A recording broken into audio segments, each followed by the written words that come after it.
Welcome. My name's Tom Yakopin, and this is the Tom Yakopin Podcast, aka Yakopinions.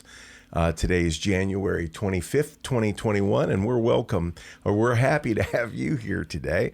I'm here with special guest Cherneise Wilson. We're going to tell you a little bit about her, who she is, what she does, and why she's here. But, beginning with last week, which I really enjoyed my chat with Jim Shorkey last week. I hope you got a chance to read it. We're going to begin moving into chatting with small business owners, entrepreneurs, life coaches, big thinkers, people that are either doing things that matter, engaging in the entrepreneurial vibe, the builders, the movers, the shakers, or, we want to interview, we want to learn from, we want to bring as many cool and talented people as possible on the podcast so that we can all help each other get better, So anyways, I'm in the healthcare and financial services business. And in fact, West Penn Life and Health is right now the only sponsor of this podcast. So pretty important one. And I'd like to introduce to you an important member of the team, but also an entrepreneur who, along with working for West Penn Life and Health part-time as my assistant, is also mastering the business as an entrepreneur. And she can tell you a little bit about her story, but welcome, Cherneise. Thanks for taking the challenge to be here. Thanks for having me here. Thanks for inviting me. Yeah, it's really very cool, actually. We were joking off camera that, at least me. Now, you said you maybe a little bit, but I marveled like last week when James Shorkey said, I always wanted to be a car salesperson. I was like, really? And he mentioned a very young age. And I was thinking about at that time, I think I was eating dirt and playing with Matchbox cars outside. I wasn't thinking about my career, my future financial security, none of that, But anyway, for me, the insurance business really wasn't something I really woke up at one day and said, man, this is what I want to do. I wanted to be a rock drummer who got married and had a baby on the way faster than either of us expected, right? So I had to make some life decisions, and one of them was, a fledgling drumming career wasn't, so I got into the insurance business that way. I answered a blind ad, tremendous necessity, dear Lord, please make this work out for me kind of thing. And I got to tell you, the first 3 years in the business, I didn't like it. I really didn't like it. I couldn't wait to do something else. But it progressed. I think I grew, What's your story? I mean, you had no insurance background. Where'd you come from? No insurance background. So I grew up in Steubenville, Ohio. Graduated from Steubenville High School in 1999. And I was telling you before we started recording, in middle school, I was given a quiz of, what do you want to be when you grow up? And after taking this little test, my top two were a truck driver or work in television. And so I told my mom, I was so excited. I told her, I was like, I'm either going to be a truck driver or I'm going to work in television. And truck driver was just not an option. So, I did watch a lot of news growing up, and television just became my thing. So graduated from high school in 1999, went on to Waynesburg University now. And I majored in communication. So I did a lot of sports, shooting, camera work for sports. Did some freelance work in the Pittsburgh market while I was still in college. And then graduated from Waynesburg, went back home. I'm originally from Ohio, went back home to just work at my summer job. I worked at a diesel engine company, but I was freshly graduated from college. And I started looking for jobs in television. And people used to tell me, you have to start off at a small market. And I was like, okay, so I'm just looking for jobs. And a job for a photographer became open in the Pittsburgh area. And I was like, oh, I've done some camera work. I'm going to apply for a job there. And I applied for the photographer position, was interviewed. They hired someone who had experience. So fast forward a couple months later in February, I was waiting to go to my job at the diesel engine company, and I got a call from the station in Pittsburgh, and they're like, hey, what are you doing? And I was like, oh, just, waiting to go to work. Really, I was watching Jerry Springer at the time, but I was like just waiting to go to work. And they were like, "Are you still looking for a job?" And I was like, "Yes, I am." And they were like, "Do you have an interest in doing playback?" And at the time, I didn't even know what playback was, but I was like, "Yes, I do. Like, I do have an interest." So they brought me back in for another interview. I interviewed on a Thursday, took the job, and moved from Ohio back to Pennsylvania and started work on Tuesday. Wow. So in playback, that's what it was. Right, doing playback at the time when I was working as an editor.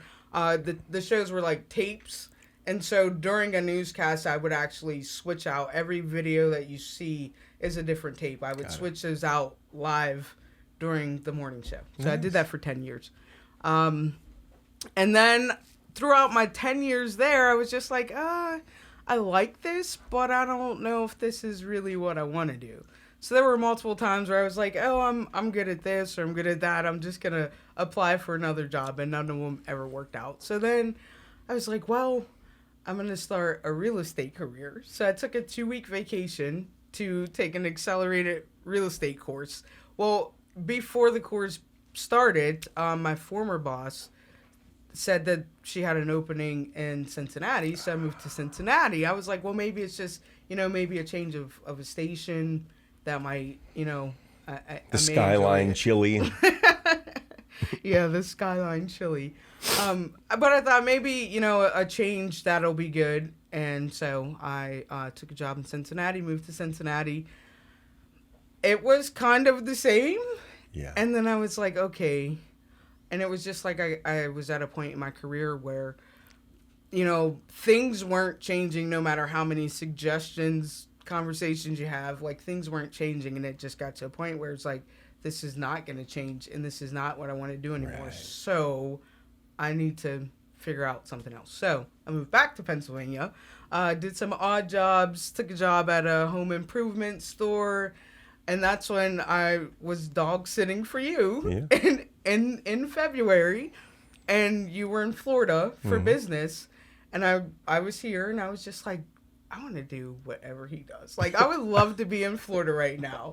I would love to, have this little cabin. And then I was just like, I would really wonder what he does. And I remember when you came home, I was like, what do you do? Yeah. And so you explained it to me, and I was like, I think I can do all of those things. Yeah.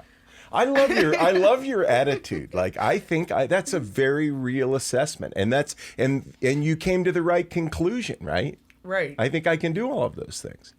That was another thing that, Jim Shorkey, who, I just really enjoyed his time. I'm enjoying our time too. But Jim Shorkey was referencing a quote from Jim Rohn, who I found it interesting that we both, I'm a huge Jim Rohn fan, and he's influenced me a lot. But one of Rohn's basic philosophies was when he decided to do something, an endeavor, an enterprise, as he would often call it. He came to simple conclusions. Could it be done? Yes, somebody's doing it. He would find a mentor, somebody that's doing it, and forever settle the question, can it be done? And then he'd say, if they can do it, I can do it. And then that became his mentor mantra, which is, if I can do it, you can do it. Right. These are transferable skills. But I love the fact that you assessed things properly, and that is, I think I can do this. I think I can do this. Yeah. What a great conclusion for humans to come to. I wish more people would believe in themselves like that. But go ahead. I don't want to interrupt. Great. Yeah, move on. Keep going. So then with that, so I, chatted with you, had some conversations. You got me set up with getting licensed for, to be able to sell insurance. So I remember getting the study material, taking the test. I was still working a full-time job. And it was like kind of, I want to do insurance, but I really wasn't making any steps other than getting the materials. And then I got an email, and it was like, your pre-test is going to expire. And I was like, oh, I need to do that. And so it was like, just life's little way of putting a little pressure. So I was like, I need to do this, or I'm going to have to pay for it all over again. And so I took the pre-test. That enabled me to get ready to take the real test, took the real test. And then I remember us having a conversation, and you just started showing me like day one taking these leads, and you're like they're old leads, but you got to call through them, like call every one of them. And I just remember sitting there with you calling these people, and I was so nervous. Like I was so nervous, but I'm like, well, that's what you got to do. Yeah. And so really like just taking advice and being willing to listen and to learn and to just open yourself up, like. And so it is some crazy stuff. I mean, but think about it in life, whether it's sports or whether it's your professor.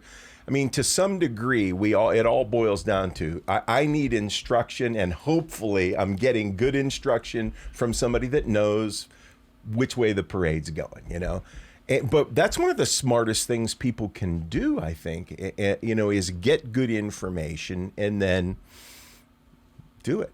And you did. Cold calling is tough business, man. Right? We call it hot knocking in the office, because who the hell wants to cold call, So I almost have to trick them into it, I was like, I don't know if I don't know about this. But I have to. But then after you do it for a while, you're just like, it's really not that bad. No, because it isn't horrible. I mean, you're picking up the phone, you're introducing yourself as somebody that can solve problems. Do you have any of these problems? Yes or no? If they say, well, I'm not interested, we don't hound them. It's just like, hey, thank you. Keep us in mind. But, it's proactive. But you did it. I did it. So I made it through that. And then I was faced with that decision, like, to leave my other job and do insurance kind of full time. So I made that transition, with full time being 2 days like my own agent and 3 days your assistant. Yes. So I did that, and in the first year, I learned a lot. Yeah. Like, just a lot. And I was, like, just part of growing, like, being put in a position where I didn't have answers, and really having to either just tell someone, like, I don't know, but I will find an answer for you. So, just being new to it, like, that new, and really having to learn things, like, that's been a plus. Have you found that phrase works well in diffusing challenges? Because I know you've used it before, right? And that is part of learning, by the way. But has anybody ever been put off because you've said, I'm not sure, but I want to get the right information, hang on, or let me get back to you? Not that I'm aware of. Most of them are like, thank you. Right? Like, I mean, I know personally, like, I would rather someone just tell me I'm not sure than to tell me incorrect or wrong information just because. Like, yeah. I think it's a great way to learn, and I think it's the right way to deal with those issues, and people, none of us know. I mean, I'm constantly, I bet at least 2-3 times a week I'm saying, today? Yeah, right? Control A, Control C, that's right. Control V. Control V, that's right. Always learn it. Always learn it. But powerful stuff, good stuff. So keep on. So I started working in the office, and just was exposed to everything, Medicare, life insurance, the underage, and just people, our clients, like a variety of people, and I realized. You've always said, like, education. Excuse me. Education, like educating our clients. That's a really big thing, an important thing. And so do you agree? Do you see why? I definitely agree. And I would say almost every time I talk to a client at the end, like, if I feel like I've overstated or told them too much, or like, I just feel like I'm telling you too much information, they're always like, no. Thank you. Like, this has been very helpful. Like, you've taught me a lot, and that's a good feeling. And then it just goes back to, like, why I do it on that end. Like, being able to be a problem solver and to be able to kind of serve. Just that's a big part of just my life in general, serving. Wow. So that is what it is. You're educating, and I think the other day you were on a call. And I'll tell you what, even I paused for a minute and I thought, this woman's got the patience of Job. It was a long call, and you know what? And God bless her. She wanted to know. And I look at it this way. I'd almost rather front load, a relationship with a new client. In other words, let me take the time up front to, explain the plan. Here's what it covers. Here's what it doesn't cover. Here's what you can expect. Okay. I'd rather do that up front than have 3 years of miserable customer service because we set a wrong expectation. Do you follow me? And you're doing that. You're educating consumers because I hear you correcting them.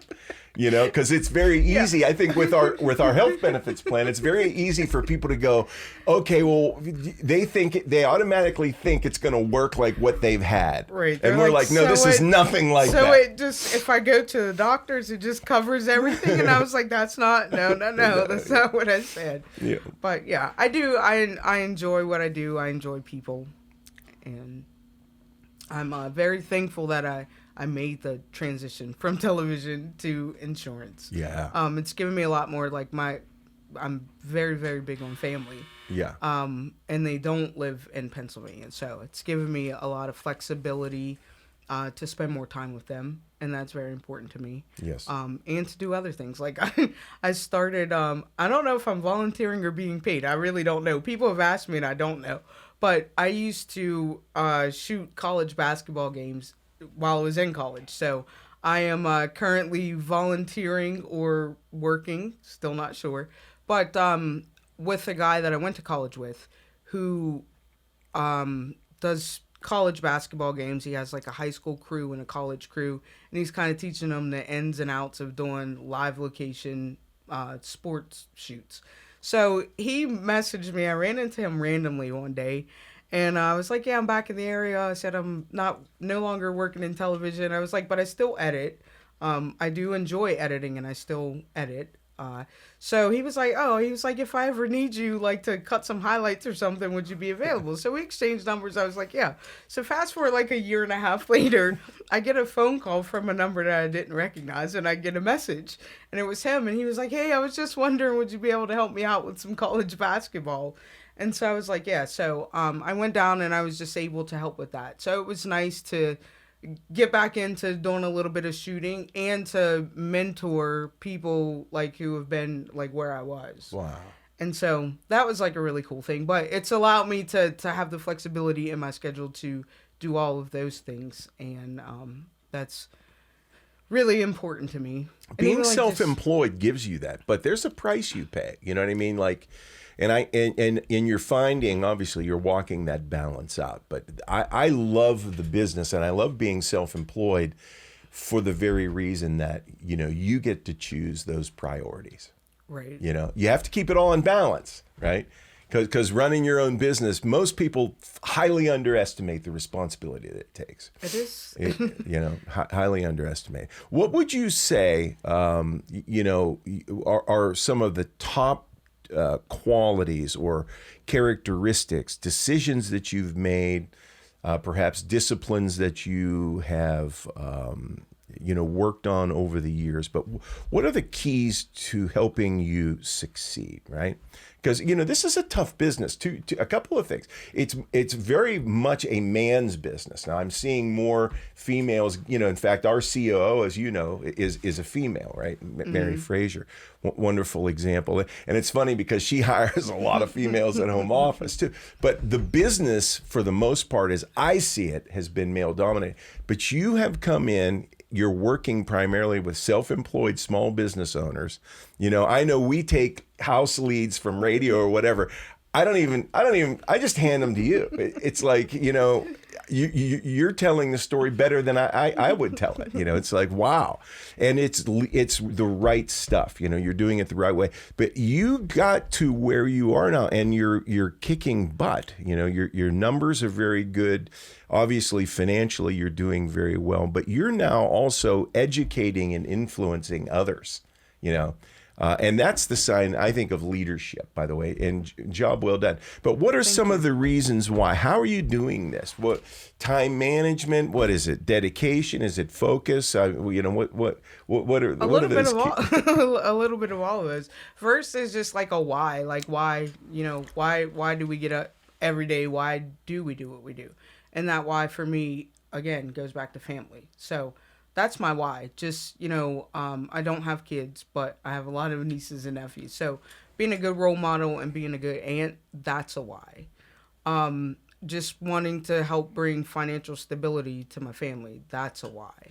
So like those are two big things that I get up, and then also like I'm just kind of, I don't know, I like people and I like life, so I get up every day just in a positive like mindset. And just really like, how can I make a difference today, like really just like living a life and having, just wanting to serve, like. And so and like I do a lot of listening and just like a lot of seeing, like if, and my thing is like if I see a problem or I see something, I just want to help however I can. So just really like living life like with your eyes open, just aware of what's going on around you, how you can help this, how you can be a problem solver. So that's just a lot of my why. Like I get up and I'm just like that, ready to go. Like I start every morning like really before I get out of bed with the prayer just when I open my eyes, and then I close them back. Like, thank you for waking me up. And it's like a new day and I'm just ready to, whatever the day holds, like I'm just ready to go get it. Well, you bring up, and thank you for that, by the way. We have a small team, but we shoulder a lot of responsibility. And one of the worst things in team building is somebody that's grumpy, not fun to work with, less than optimistic, and then add to that lazy, for crying out loud. You're none of those things. You're enthusiastic, you're punctual, you're on time, you're a problem solver, and I want to talk about that, and many other good things. But a problem solver, it's kind of like this. I remember telling my kids, my best friends, if I would say like, okay, what are some keys that I could do in my life? Well, do me a favor. The next time you walk by a piece of trash on the ground or a piece of gum that needs picked up, don't walk by it. Pick it up. Pick it up.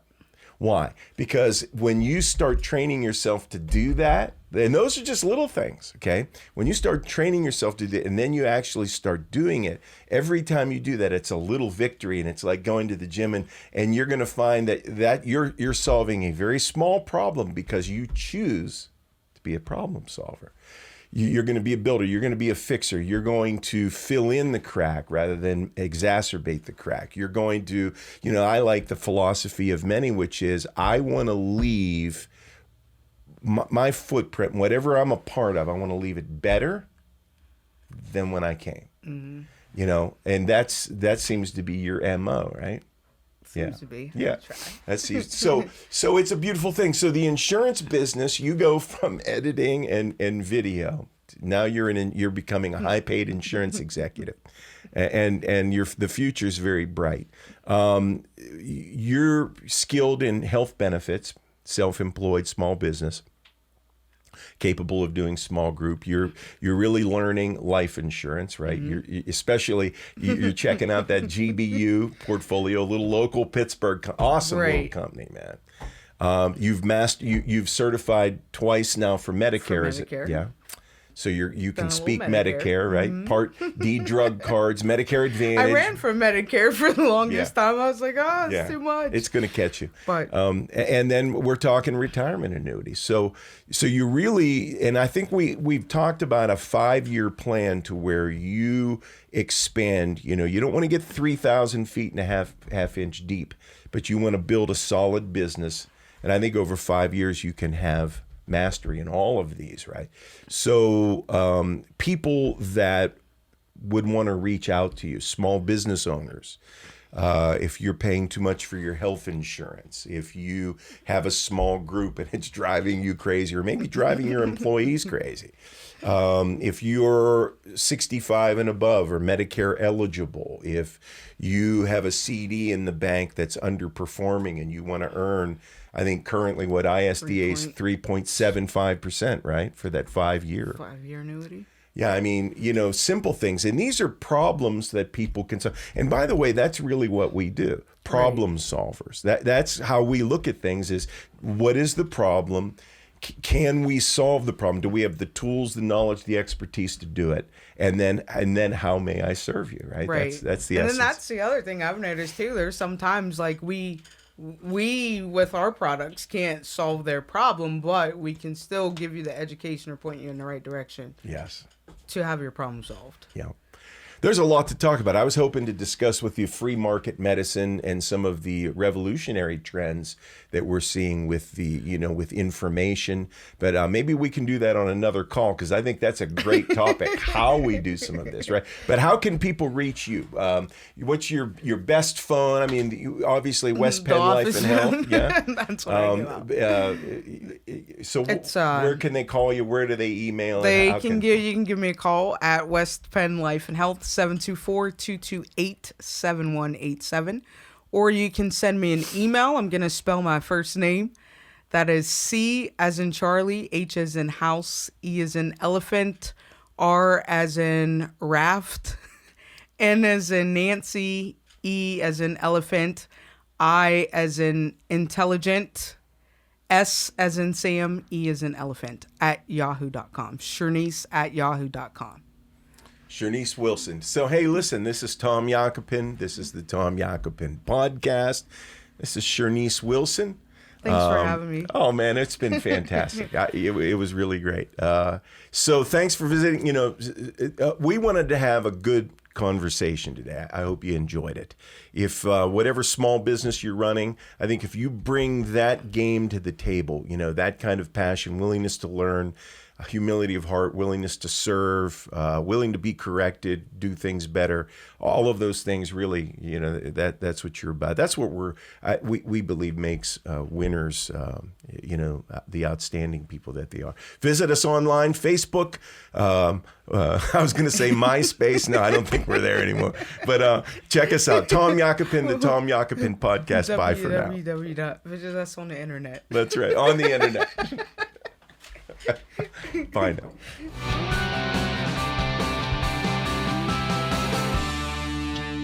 Special thanks to West Penn Life and Health, one of our sponsors.